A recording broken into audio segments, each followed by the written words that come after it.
गोपाल नाम का एक लकड़हारा जो लकड़ी बेचकर अपना घर चलाया करता था। उसकी सुनीता नाम की एक पत्नी थी। सुनीता, आज मुझे लकड़ी बेचकर अच्छे दाम मिले हैं। अगर इसी तरह से मुझे अच्छे दाम मिलते रहे तो हम लोग एक दिन बहुत अमीर आदमी बन जाएंगे। मुंगेड़ी लाल के हसीन सपना देखना बंद कीजिए जी। भला 2 पैसे अधिक मिलने से कितना पैसा बचा लेंगे हम लोग। लकड़ी बेचकर जितना पैसा मिलता है उससे मुश्किल से ही घर चल पाता है, और आप अमीर बनने का सपना देख रहे हैं। आप होश में तो है ना? हाँ, पता है। ये सपना पूरा नहीं हो सकता, लेकिन सपना तो देख ही सकते हैं ना। पता नहीं, किंतु मुझे ऐसा क्यों लगता है कि एक दिन मैं तुम्हें किसी राज्य का रानी अवश्य ही बनाऊंगा। ये बड़े बड़े सपना देखना बंद कीजिए और चलो खाना खा लो। मैं खाना लगा देती हूँ।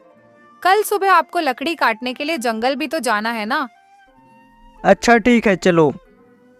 सुनीता और गोपाल रात को खाना खाकर सो गए।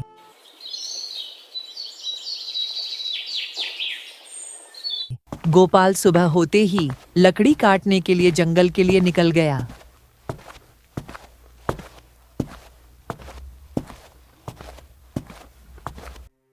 आज मैं थोड़ा ज़्यादा लकड़ी काटूंगा। अभी बाजार में लकड़ी के दाम अच्छे मिल रहे हैं। ये रहा सूखा पेड़। इस पेड़ से मुझे बहुत सारे लकड़ी मिल जाएंगे। हाँ। गोपाल जैसे ही उस पेड़ को काटने के लिए उसके पास गया, अचानक से एक सांप वहां पर आ गया। गोपाल सांप को देखकर डर गया और वहां से भागने लगा। सांप भी उसके पीछे पीछे आने लगा। बचाओ बचाओ, मुझे कोई बचाओ। गोपाल एक पत्थर से टकराकर गिर गया और वह बेहोश हो गया। सांप भी वहां से चला गया।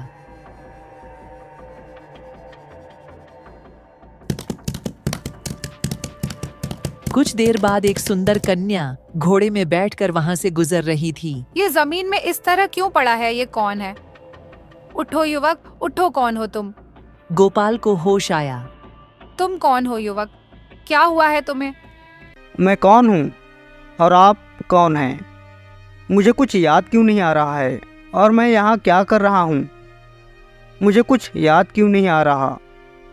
गोपाल अपना याददाश्त भूल चुका था। मुझे तो लगता है तुम अपना याददाश्त भूल गए हो। तुम मेरे साथ चलो। मैं तुम्हारे साथ कैसे जा सकता हूँ? कौन हो तुम? क्या तुम मेरे कोई रिश्तेदार हो? नहीं नहीं, मैं आपका रिश्तेदार नहीं हूँ। मैं तो इस राज्य का राजकुमारी स्वर्णलता हूँ। मैंने आपको यहाँ जमीन में गिरा हुआ देखा तो तुम्हें उठा लिया। अगर तुम चाहो तो तुम मेरे साथ हमारे महल चल सकते हो। जब तुम्हारा याददाश्त वापस आ जाए तो फिर अपने घर चले जाना। अगर लोगों ने मेरा नाम पूछा तो मैं क्या जवाब दूंगा? मेरा नाम क्या है मुझे ये भी तो मालूम नहीं है। अच्छा, तो ऐसी बात है। तो आज से तुम्हारा नया नाम वीरसेन है। गोपाल राजकुमारी के साथ उसके महल चला गया और इधर सुनीता परेशान हो गई थी। हे भगवान, तुम कहाँ चले गए जी? अभी तक घर नहीं लौटे हैं। कहीं आपको कुछ हो तो नहीं गया? इसी तरह से कुछ दिन बीत गए।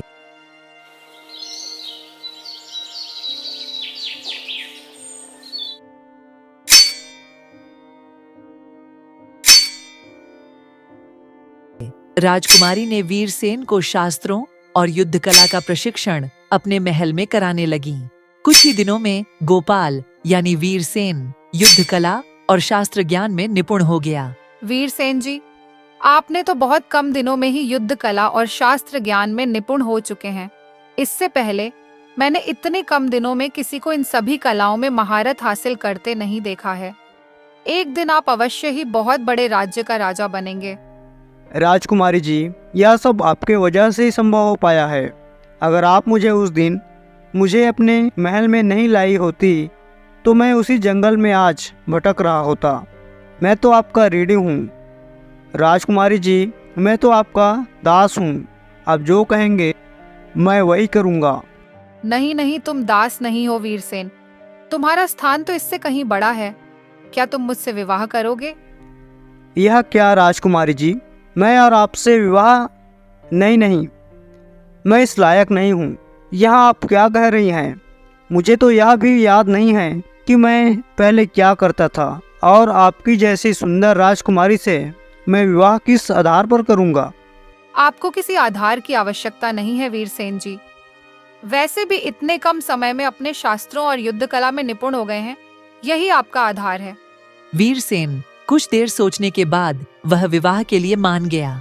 अच्छा ठीक है राजकुमारी जी, मैं आपसे विवाह करने के लिए तैयार हूँ।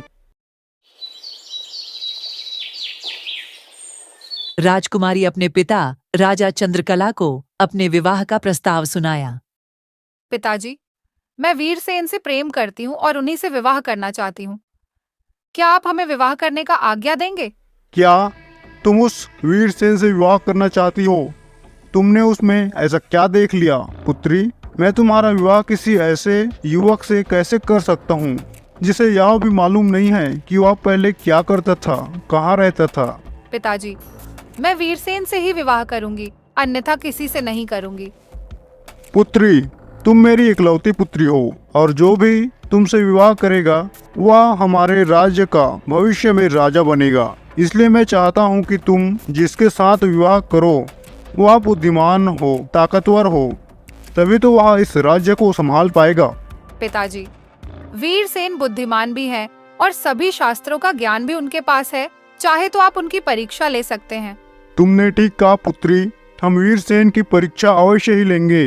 अगर वह हमारी परीक्षा में सफल रहा तो हम स्वयं उसका विवाह तुमसे कराएंगे, अन्यथा हम दूसरे बुद्धिमान युवक की तलाश करेंगे। इतना बोलकर राजा चंद्रकला वीरसेन के पास गया। वीरसेन, हमारी पुत्री तुमसे विवाह करना चाहती है। क्या तुम भी हमारी पुत्री से विवाह करना चाहते हो? हाँ महाराज, मैं भी राजकुमारी से विवाह करना चाहता हूँ। मैं अपनी पुत्री का विवाह ऐसे बुद्धिमान और साहसी युवक से करना चाहता हूँ जो भविष्य में इस राज्य का राजा बनने के लायक हो। इसलिए मैं तुम्हारा बुद्धिमानी की परीक्षा लेना चाहता हूँ। अगर तुम इसमें सफल हो जाओगे तभी मैं तुम्हारा विवाह मेरी पुत्री के साथ करूँगा। इसके लिए तुम्हें मेरे कुछ सवालों के जवाब देने पड़ेंगे। राजा ने वीरसेन से बहुत सारे सवाल पूछे। तो बताओ, राजा बड़ा है या प्रजा, और क्यों? महाराज, मेरे नज़र में प्रजा बड़ा है, क्योंकि बिना प्रजा का कोई भी राजा नहीं बन सकता। राजा तो प्रजा का सेवक होता है, इसलिए प्रजा बड़ा है महाराज। बहुत अच्छा। अब बताओ, गुरु बड़ा है या भगवान बड़ा है? गुरु बड़ा है महाराज, क्योंकि गुरु का ज्ञान ही हमें भगवान तक जाने का रास्ता प्रदान करता है। इसलिए ईश्वर से पहले गुरु का नाम आता है। बहुत अच्छे। अब तुम ये बताओ, चंद्रमा से शीतल क्या है? चंद्रमा से शीतल तो माँ की ममता है महाराज, क्योंकि चंद्रमा की शीतलता तो केवल रात्रि में ही महसूस होती है, किंतु माँ की ममता सदैव अपने संतान के लिए निस्वार्थ प्रत्येक क्षण विद्यमान रहता है। अति सुंदर वीरसेन। अब बताओ, ऐसा क्या है जो मनुष्य को अग्नि से भी तेज जला सकता है? ईर्ष्या और क्रोध महाराज, क्योंकि अग्नि तो केवल हमारे शरीर को जला सकता है, किंतु ईर्ष्या और क्रोध हमारे मन, बुद्धि और विवेक को जलाकर राख कर देता है। अब यह मेरा अंतिम सवाल है वीरसेन, तो बताओ, सुख और शांति का रहस्य क्या है? सत्य, सदाचार, परोपकार, प्रेम और क्षमा सुख का कारण है महाराज। असत्य, अनाचार, घृणा और क्रोध का त्याग करना शांति का मार्ग है। वाह वीरसेन वाह, तुम्हारे जवाब से मैं पूरी तरह से संतुष्ट हूँ। तुमने प्रत्येक सवाल का एकदम सटीक जवाब दिया है। आज हम भी मान गए कि तुम बुद्धिमान के साथ साथ तुम्हें शास्त्रों का ज्ञान भी है। तो क्या महाराज, अब हम राजकुमारी से विवाह करने के लायक हैं? देखो वीरसेन, तुम बुद्धिमान हो, इसमें कोई संदेह अब नहीं रहा, किंतु तुम्हारा एक और परीक्षा लेना बाकी है। अगर तुम उस परीक्षा में सफल रहे तो तुम अवश्य ही हमारे पुत्री के साथ विवाह करोगे। वह परीक्षा क्या है महाराज, और कब होगी? मैं तैयार हूँ। वह समय आने पर तुम्हें पता चल जाएगा। तब तक तुम इंतजार करो।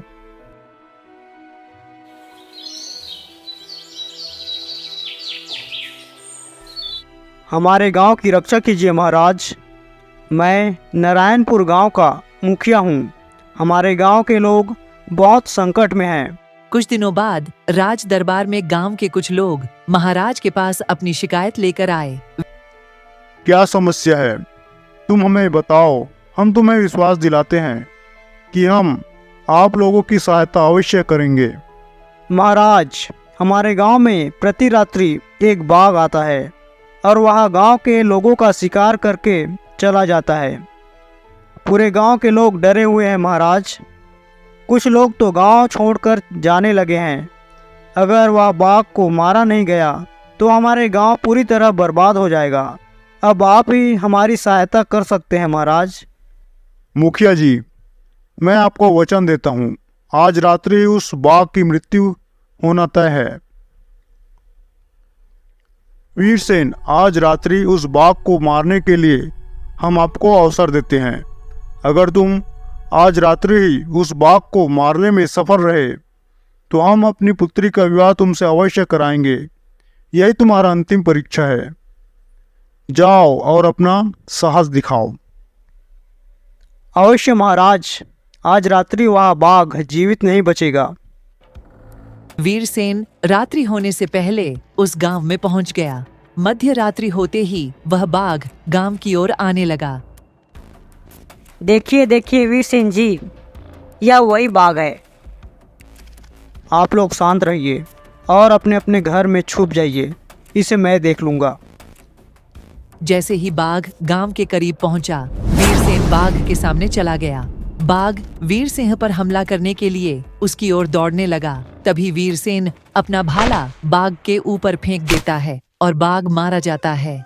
गांव वाले वीरसेन की प्रशंसा करने लगते हैं और यह बात पूरे राज्य में फैल गई।